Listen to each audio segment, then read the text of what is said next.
Police ಗಾಡಿ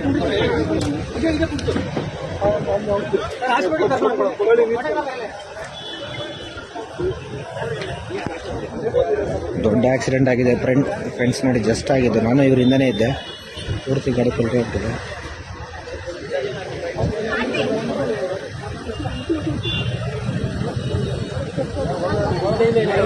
ಪೂರ್ತಿ ಕಿತ್ಕೊಂಡು ಬಂದ್ಬಿಟ್ಟಿದ್ದಿಲ್ಲ ಅವರು. ಅದೇ ಕಟ್ಟೋಡಿ ಬೇಕಾದ್ರೆ ಫುಲ್ ಗಾಡಿ ಸ್ಪೀಡ್ ಇತ್ತು, 140 ಮೇಲೆ ಇತ್ತು. ಚಲಿ ಅಪ್ ಚಲಿ ಯಾರು ಚಲಿ ಯಾರು ಏನಾಯ್ತು ಅಂತ ಜಾಸ್ತಿ ಗಾಡಿ ಪೂರ್ತಿ ಅಣ್ಣ ಯಾರಿಗೇನಾಗಿಲ್ವಾ? ಗಾಡಿ ಪೂರ್ತಿ ಸ್ಕಾರ್ಪಿಯೋ ಕಂಟ್ರೋಲ್ ಇಲ್ಲದೆ ಇದಾಗ್ಬಿಟ್ಟಿದೆ ಮಹೇಂದ್ರ. ಅದು 140 150 ಬಂದಿದ್ದು, ಈ ಕಡೆಯಿಂದ ಬಂದಿದ್ದು, ಮೈಸೂರಿಂದಾನೇ ಬಂದಿದ್ದು. ಅಲ್ಲಿ ಕಂಟ್ರೋಲ್ ಸಿಗದೆ ಆಪೋಸಿಟ್ ಬಂದ್ಬಿಟ್ಟು ಡಿವೈಡರ್ ಹೊಡ್ಕೊಂಡು ಬಿದ್ರು ಪಾಪ. DCMಗೆ ಪ್ರೊಟೆಕ್ಷನ್ ಬಂದಿದ್ದು. DCM ಸಾಹೇಬ್ರು ಇಲ್ಲೇ ಇದ್ದಾರೆ.